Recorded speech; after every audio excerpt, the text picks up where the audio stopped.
메인 진도, 선행 진도 이 첫 번째 문제집인 거는 정말 비추천입니다. 안녕하세요. 123 미인쌤TV의 김민입니다. 우리가 엄마표 수학을 열심히 시키고 나서 가끔 이런 생각이 들죠. 아니 문제집을 그렇게 많이 풀었는데 얘 왜 이렇게 못하는 거야?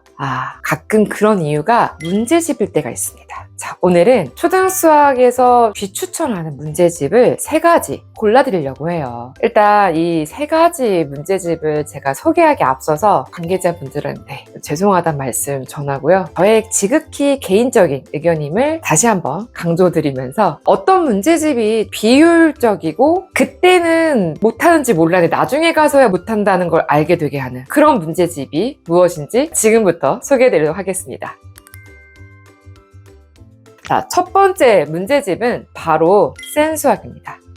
놀라셨죠? 많은 분들이 센을 정말 많이 풀리세요. 원래 이 센은 고등에서부터 쫙 이렇게 거기는 풀어도 돼요. 중고등은 해도 돼요. 초등은 저는 사실 센 수학을 기본 문제집으로 가져가는 거 비추천합니다. 왜냐면 일단 문제가 너무 많아요. 문제가 많으면 뭐가 안 좋으냐? 우리가 초등 수학은 양치기로 하는 게 아니거든요. 적당한 양으로 내가 실력을 낼 수 있어야 되는데 일단 문제가 너무 많으니까 이거는 요만큼만 풀리고 잘할 수 있었던 건지 이만큼 풀려서 잘하게 된 건지 모른다는 게 맹점입니다. 이거 사실 진행한 선생님이 좀 있어야지만 그런 걸 좀 판단할 수가 있어서 그럴 때는 그나마 리스크가 적을 수 있다고 말할 수 있는데요. 엄마표로 진행하실 때는 어머님들이 그런 부분까지 고려하시기는 매우 어렵기 때문에 메인 진도, 선행 진도 이런 걸 나가는 문제집에서 센 수학이 첫 번째 문제집인 거는 정말 비추천입니다. 우리가 센 수학을 잘 활용하시려면 응용 단계에서 쓰셔야 되는 게 맞는 거죠. 왜냐면 여러 가지 문제 유형을 내가 경험할 수 있으니까. 근데 그걸 또 다 풀린다? 아니죠.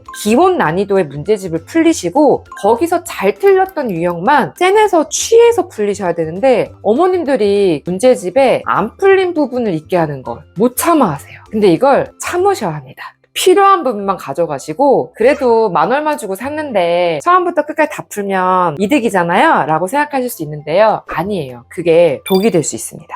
반드시 필요한 부분만 좀 선택해서 해주시면 좋을 것 같고요. 또 이 센 수학이 좀 아쉬운 점은 이거는 교육학 측면에서도 여러 논문에서 나왔던 학습 방법 중에 하나인데요. 어떤 유형의 문제를 풀고 이 문제 유형을 다다다다다 풀잖아요. 그럼 아이들 생각을 할까요? 안 할까요? 이 유형을 보고 그 다음 문제 생각을 좀 해요. 그 다음 문제 조금 덜 해요. 그 다음 문제 점점 안 해요.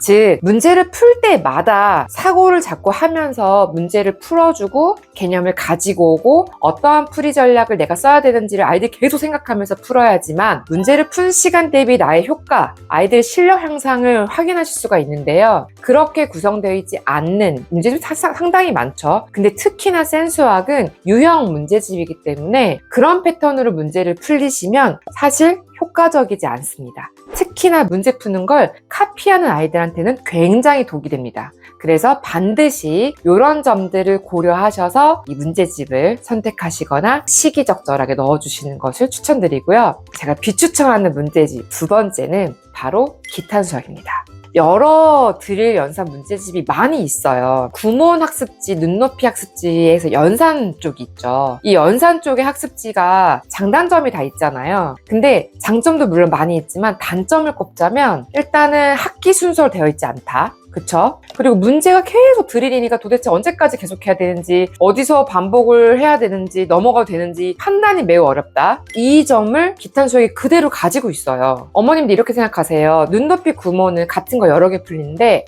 기타는 내 맘대로 한 번만 풀리고 넘어갈 수 있으니까 더 빨리 진도 나갈 수 있을 것 같아. 너무 좋아. 학습지 내가 문제를 그대로 내가 취하면서 내 맘대로 속도 조절, 진도 조절할 수 있네? 라고 생각하시는데요. 그게 가장 큰 맹점입니다. 여기서 이런 드릴 문제집들은 학기에 맞춰서 구성되어 있지 않기 때문에 내가 진도를 조절할 수 있는 능력이 없거나 이 정도 잘했으면 잘하는 게 맞아 라는 판단하는 기준이 약하시다면 그럼 이런 문제집을 활용하시면 안 돼요.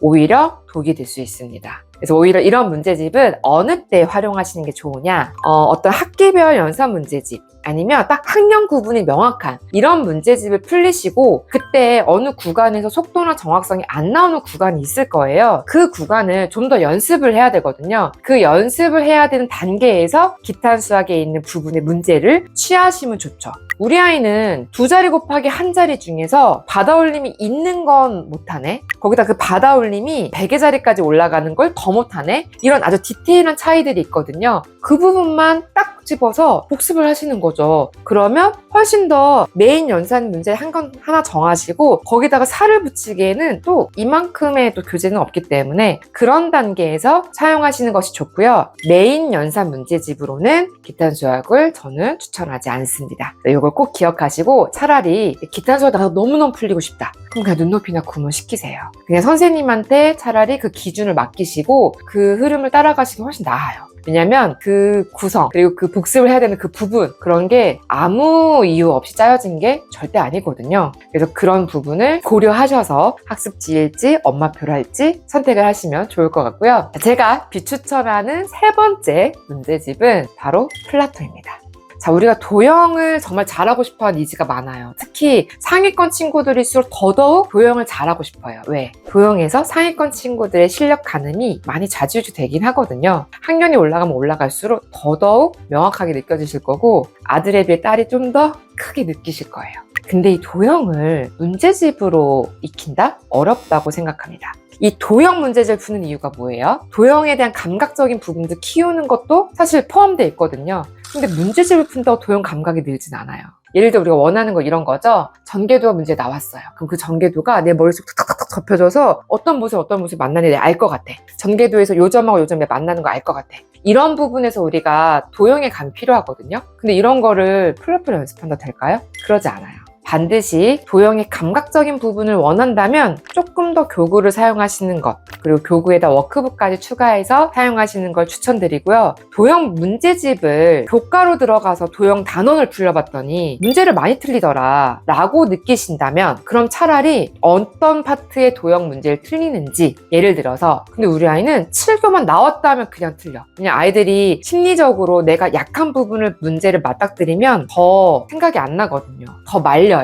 그래서 그런 거에 대해서 좀 더 연습을 해야겠다. 그러면 도형 문제집의 그 7교 부분만 취해서 풀리시는 거죠. 근데 이때는 내가 이걸 마치 진도 빼서 나가는 형태로 하시는 게 절대 아니라 내가 도형 교과 단원 또는 사고력 문제집에 있는 도형 파트 이런 것들을 먼저 나가보신 다음에 이 아이의 취약점이 감각적인 부분이 있는 건지 개념을 못 끌고 오는 건지 도형 주제에 대해서만 그거에 국한돼서만 약한 모습을 보이는 건지 찾아내셔서 그거에 맞춰서 솔루션을 주시는 게 훨씬 더 좋은 거죠. 그냥 맹목적으로 도형 문제집을 진도 빼기 하듯이 나가시는 경우가 많아요. 절대로 효과적이지 않고 그냥 헛돈 쓰는 거니까 그렇게 하지 마시고요. 제가 말씀드린 방법을 꼭 기억을 하셔서 실천하시면 좋을 것 같습니다. 오늘은 초등수학 문제집 중에서 이건 좀 아쉽다 하는 제가 좀 비추천하는 문제집 몇 가지 소개해드렸어요. 비추천이라고 해서 절대 하지 마세요는 아니고 다른 측면으로 활용하셔라 라는 팁도 알려드렸으니까요. 잘 기억해 두셨다가 적용해 보시면 좋을 것 같습니다. 오늘 영상이 도움이 되셨다면 좋아요, 구독, 알림 설정까지 잊지 마시고요. 저희 다음 영상에서 만나 뵙도록 하겠습니다. 다음에 또 만나요.